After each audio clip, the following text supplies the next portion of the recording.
Muy buenos días, mi gente hermosa. Ya seas un abogado, un juez, un estudiante de derecho frustrado buscando información o simplemente una persona que le interese esta materia, bienvenido a este tu video podcast donde te mantendrás informado constantemente. Hoy hablaremos de un tema muy importante como lo es la naturaleza del derecho, basándonos en la bibliografía del libro Introducción al Estudio del Derecho de Eduardo García Maínez. Abordaremos temas como normas de conducta y leyes naturales, normas religiosas, el proceso legislativo, la ley, ignorancia de la ley, retroactividad de la ley y muchos más. Mi nombre es Alfredo y a nombre de todo el equipo les damos un fuerte abrazo y ahora sí, comenzamos.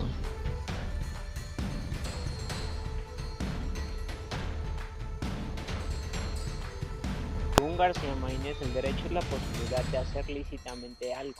Comenzaremos con lo que son leyes naturales. García Maínez, en la página 5 de su libro, nos dice: concepto de ley natural. Las leyes naturales son juicios enunciativos cuyo fin estriba es mostrar las relaciones que en la naturaleza existen. Su propósito es la explicación constante de fenómenos y solo es válida cuando es verdadera. Un ejemplo claro de esto son las leyes de Newton.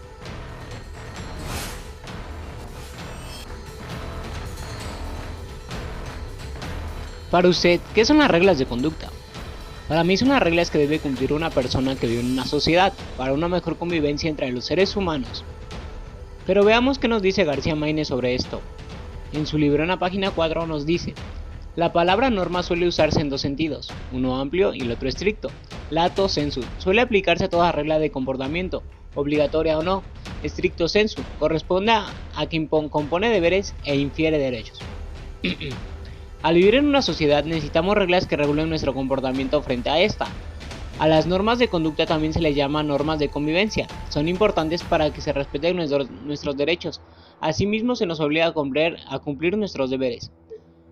¿Y para usted, cuán importante cree que sean estas normas?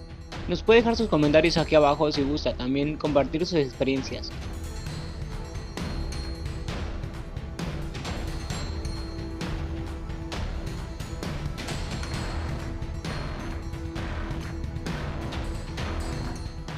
A ver, querido amigo, ¿alguna vez has hecho algo malo y después sientes que hay algo en tu cabeza que te reprocha, incluso te llegas a sentir mal de haberlo hecho?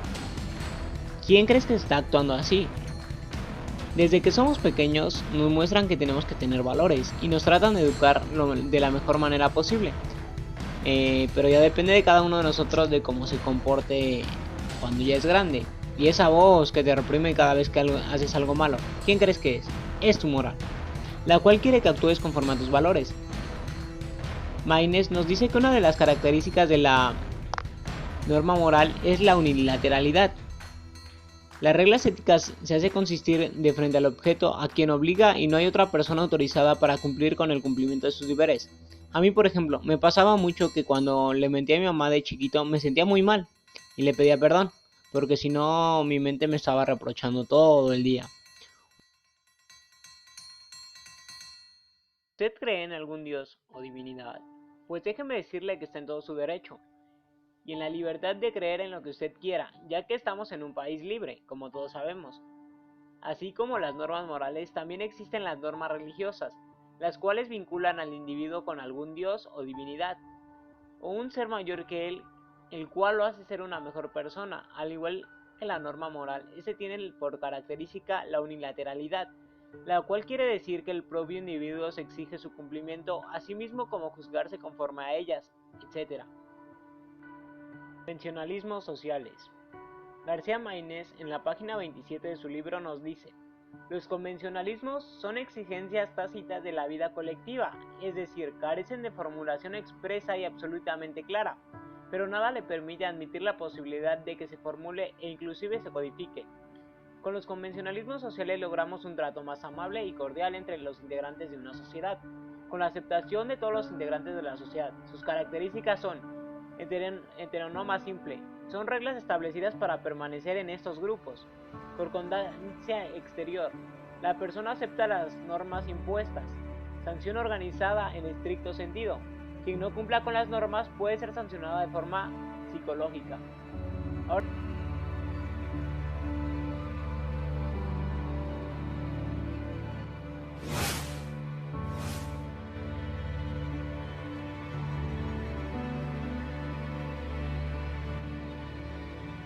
Normas jurídicas. García Maínez, en la página 15 de su libro, nos dice: las normas jurídicas son bilaterales porque imponen deberes correlativos de facultad o conceden derechos correlativos de obligaciones. Estas reglas establecen la forma de ordenarse de un grupo social, con lo cual se convierten en obligatorias.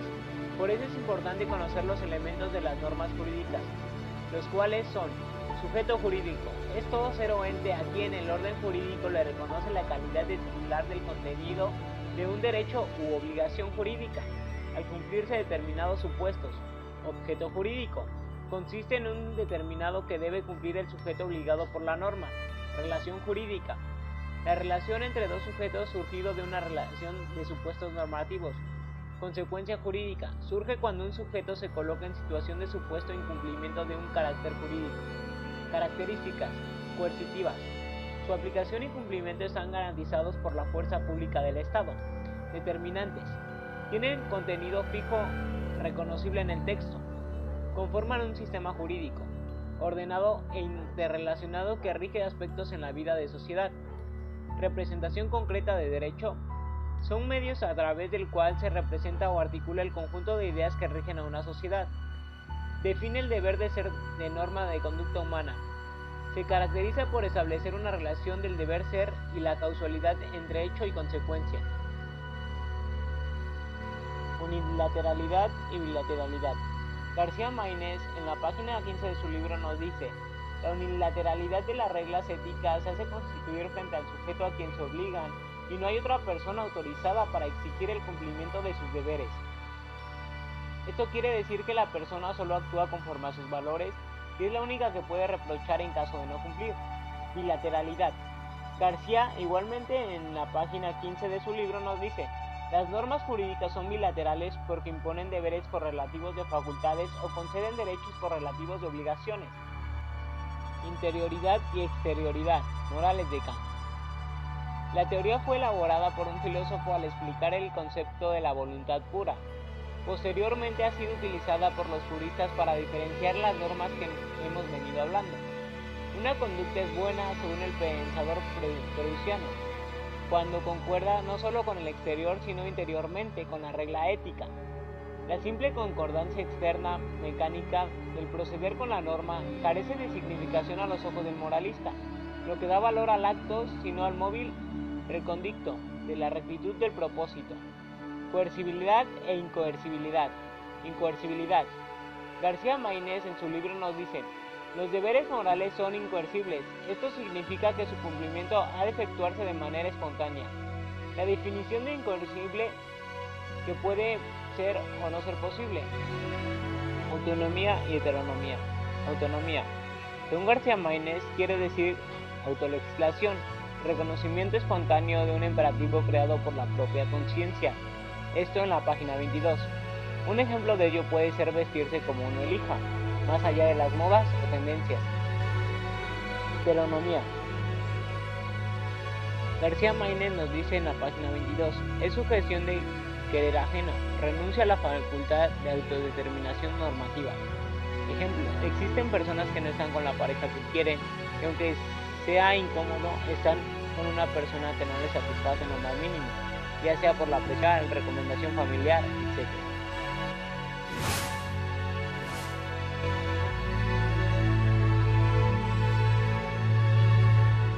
Derecho.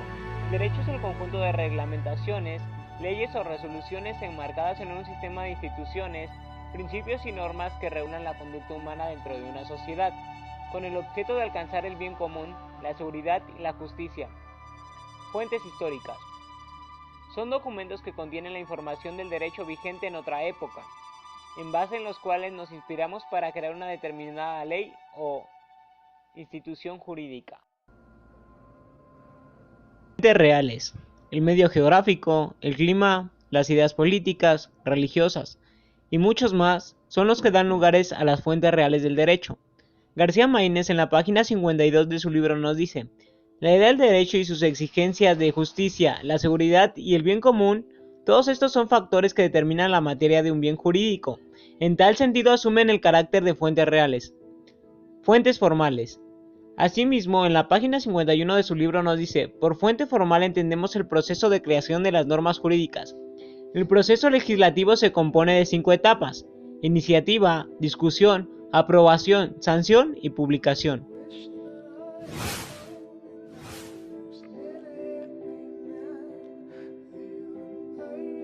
La ley.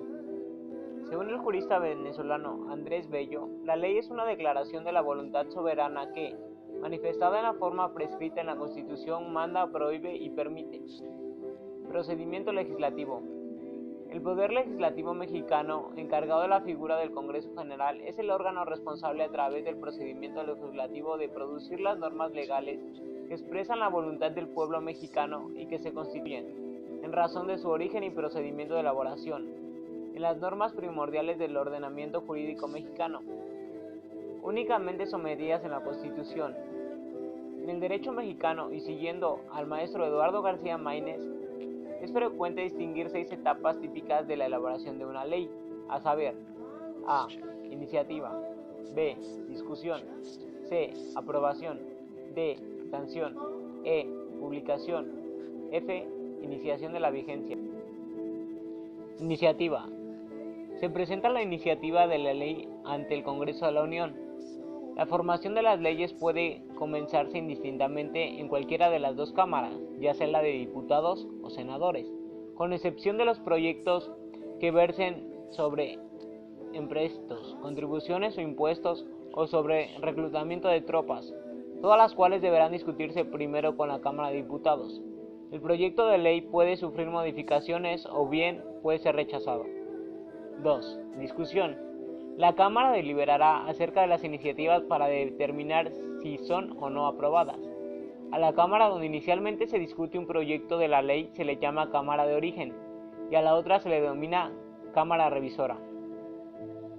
3. Aprobación. Es necesario que se acepte el proyecto de la ley ante las cámaras. Aprobado un proyecto en la Cámara de su origen, pasará en discusión a la otra. Si esta no lo aprobara, se remitirá al Ejecutivo para que lo acepte o lo rechace. Si algún proyecto fuere rechazado en su totalidad por la revisora, pasará de nuevo a la de origen con las observaciones que se le sugieren. Y si algún proyecto fue rechazado en parte o modificado o adicionado por la Cámara Revisora, la nueva discusión versará únicamente sobre lo rechazado o sobre lo reforzado, adición, sin poder alterar de manera alguna los artículos antes aprobados. Todo el proyecto de la ley que fuere desechado de la Cámara de Origen no podrá volverse a presentar en las sesiones del año. 4. Discusión. Aprobado un proyecto de ley por el Congreso, pasará al Ejecutivo para que se haga las observaciones que estime convenientes. Se denomina sanción a la aceptación de un proyecto hecho por el Poder Ejecutivo, el Presidente de la Nación. La facultad que tiene el Ejecutivo de hacer observaciones a los proyectos de ley se llama derecho de veto. 5. Publicación. Las leyes, para que surtan sus efectos, tienen que ser a conocer a quienes deben cumplirlas. No basta la aprobación de las cámaras y el presidente de la República, sino que es necesario e indispensable que sea conocido por todos los habitantes del país. Para tal efecto es necesario que se publiquen en el periódico oficial del Estado, llamado Diario Oficial de la Federación, después de lo cual se repunta conocido por todos. 6. Iniciación de la vigencia. Es cuando entra en vigor la ley con toda su fuerza obligatoria. 2 sistemas existen para que las leyes inicien su vigencia: sucesivo y sincrónico. El sucesivo está regulado de la siguiente manera: leyes, reglamentos, circulares o cualquiera otras disposiciones se observan en general, obligan y surten efecto 3 días después de la publicación oficial. El tiempo que existe entre el momento de la publicación de la ley y aquel que se comienza su vigencia se denomina vacatio legis. El sistema sincrónico consiste en que si la ley, reglamento circular o disposición se observa general fija el día que debe comenzar a regir, obliga desde ese día con tal de que su publicación haya sido anterior. La vigencia. García en la página 130 dice: llegando el momento de la aplicación de la ley, puede presentarse el problema que consiste en determinar si los preceptos que prevé, en el caso de ser sometido a la consideración del juez, están vigentes o han sido derogados.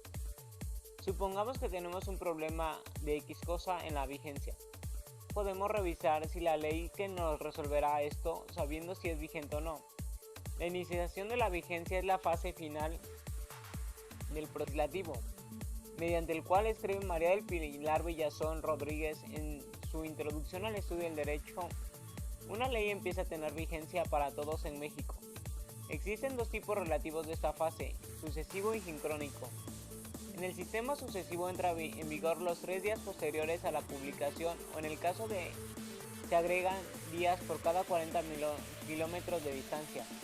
En sincrónico mejor se establece una fecha posterior a la publicación para que entre en vigor. Sucesivo. Las leyes, reglamentos, circulares o cualquiera otras disposiciones que se observen en general obligan y surten efectos 3 días después de su publicación en el Diario Oficial de la Federación.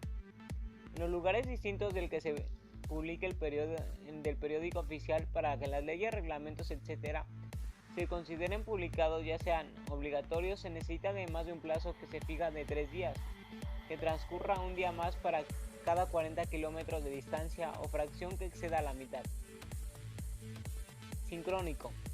Es aquel conforme al cual la ley entra en vigor simultáneamente de todo el territorio en donde la ley ha de ser publicada y precisamente en la fecha que se señala en el decreto se promulga. Formas de extinción de la vigencia de la ley. Existen dos formas. Si se trata de una ley con vigencia determinada, se extingue en la fecha que se señaló su fin. Si se trata de una ley con vigencia indeterminada, se extingue cuando una nueva ley la abrogue o la derogue. Derogación. Solo se quitan algunos preceptos de la ley. Abrogación. Se extingue en su totalidad.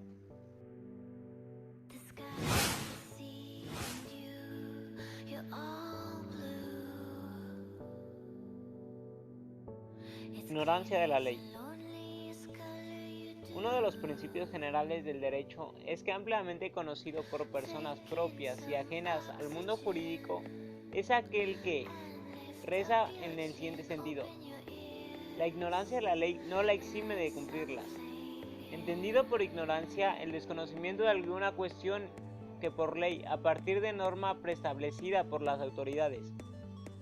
Por ejemplo, yo estudio en el Instituto Tecnológico de Tehuacán y, siendo sinceros, nunca he leído el reglamento. Supongamos que rompo un vidrio en la escuela y esto me amerita una sanción de 15 días. Yo trato de justificarme diciendo que no sabía, pero esto no va a solucionar nada, ya que yo soy el culpable por no haber leído el reglamento y, siendo ignorante, cometí un error. Esto no me justificará ni me salvará de la sanción. Por eso es importante que cuando se publique una ley la conozcamos y nos informemos, así como también es responsabilidad de quien la publica informar a quienes será aplicada dicha norma.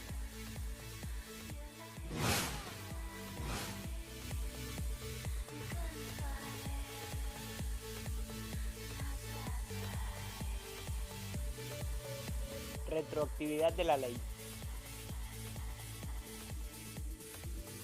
García Maínez en la página 130 nos dice: este principio es una regla de la moral legislativa, pero no se funda en la naturaleza de las cosas y resultaría inexacto que un legislador nunca utilizara de ella. Para entender este principio debemos entender lo que significa retroactividad, lo cual significa retroceder. Por ejemplo, supongamos que yo soy un abogado y estoy defendiendo a una persona que cometió el delito de homicidio. Esta persona comete el delito el 15 de abril del año 2017 y supongamos que este año la pena de homicidio era de 50 años. A mi cliente lo detienen en febrero del 2018 y en este año la pena de homicidio es de 70 años. Algunos pedirán que se le juzgue con esta pena, pero tanto mi cliente y yo estamos en todo el derecho de aplicar ese principio de retroactividad de ley y exigiremos que se le juzgue con la pena que más nos convenga.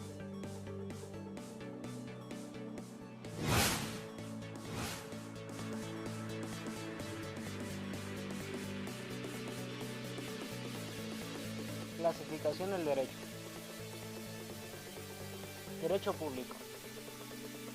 Eduardo García Maínez, en su libro, nos dice en la página 132: Derecho público. Es pues el que regula las relaciones provechosas para el bien común. Rige poderes que se hallan a servicio de todos. Clasificación. Derecho constitucional. Aquella rama que atañe en la interpretación de los textos jurídicos de la Constitución y otros ordenamientos por escrito que son fundamentales en la construcción del Estado.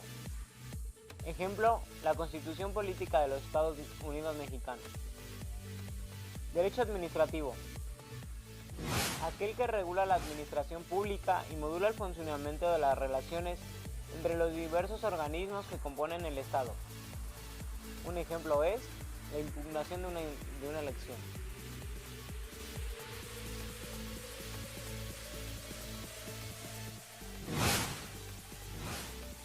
Derecho penal. Tiene que ver con la capacidad punitiva que tiene el Estado, es decir, su capacidad para castigar a quienes violen la ley y para ejercer la coacción sobre los ciudadanos entre quien impera. Ejemplo, la sentencia a una persona por algún delito.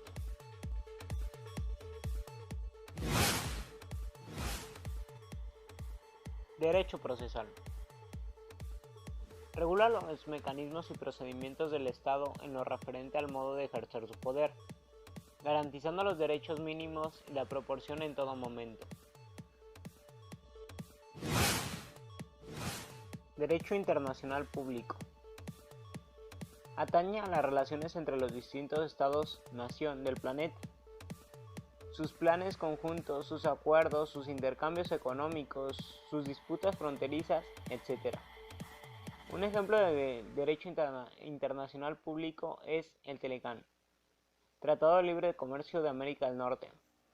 Es un tratado firmado por México, Estados Unidos y Canadá en el cual se permite reducir los costos para el intercambio de comercio entre los países ya nombrados. Es un tratado de virtud de derecho público internacional, esto para beneficiar la economía de los tres países. Bueno, nosotros sabemos que más la economía de unos que otros, pero ¿qué se puede hacer? Derecho privado.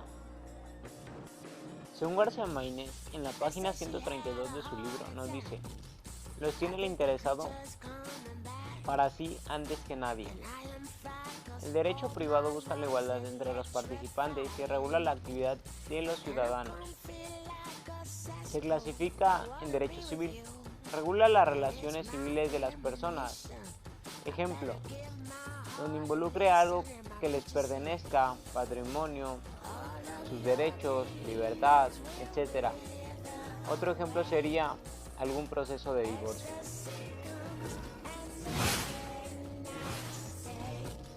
Derecho internacional privado. Es el marco jurídico formado por convenciones, protocolos, leyes, modelos, guías legislativas, documentos uniformes, jurisprudencia, práctica y costumbres, así como otros documentos e instrumentos que regulan la relación entre individuos de un contexto internacional, ya sea una relación de comercio, de lo que sea.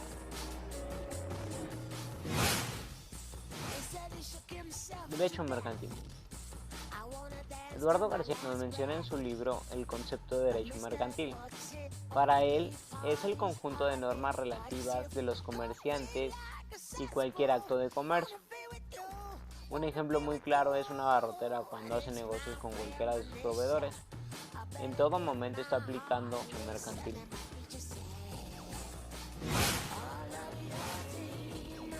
Derecho social. Según Radbush, 1998, en cambio, la idea central es que el derecho social se inspira no solo en la idea de la igualdad de las personas, sino de la nivelación entre las desigualdades que entre ellas existen. La igualdad de dejar de ser un punto de partida del derecho para convertirse en una meta o aspiración del orden jurídico.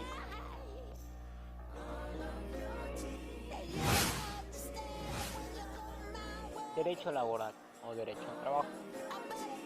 García Maínez, en la página 152 de Introducción al Derecho, nos dice: El derecho laboral es el conjunto de normas que rigen las relaciones entre trabajadores y patrones.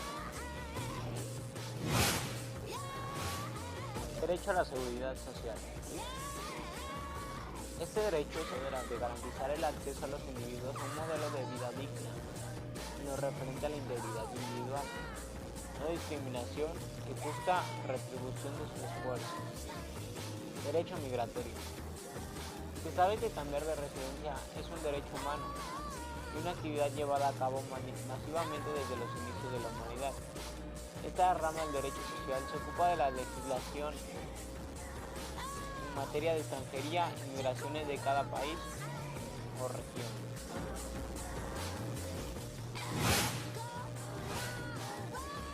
Derecho agrario. Para la doctora Marta Chávez Pedrón, sostiene que es el conjunto de normas teóricas y prácticas que se refiere a tópicamente jurídico enfocado hacia el cultivo del campo y el sistema normativo que regula todo lo relativo a la organización territorial rústica en las explotaciones que determine como agrícolas, ganaderas, forestales. Para Eduardo García Maynés, en la página 151 de su libro nos dice: rama del derecho que contiene las normas reguladoras jurídicas para la agricultura. Lo agrario viene de la palabra latina ager del campo. En este sentido y el más amplio, el derecho agrario se define como el conjunto de normas que rigen las relaciones jurídicas cuyo objeto es la tierra, tanto como propiedad rural como fuente económica de carácter agrícola.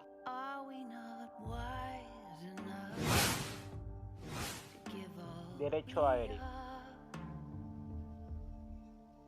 En su libro, García Maynés, en la página 153 nos dice: es la disciplina que estudia las normas relativas de la navegación aérea y las aeronaves y el espacio aéreo como elementos indispensables de la navegación.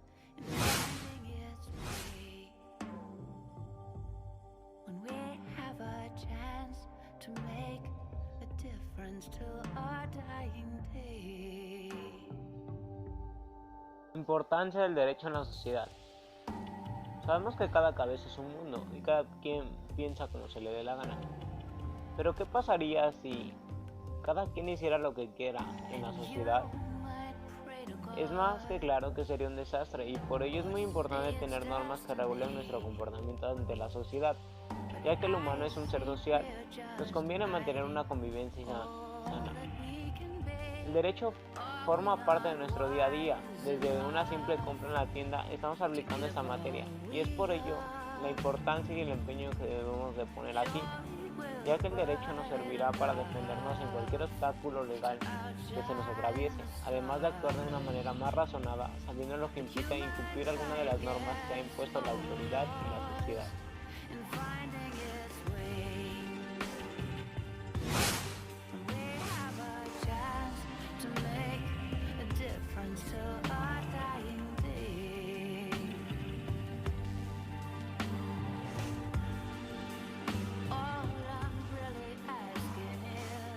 Conclusión.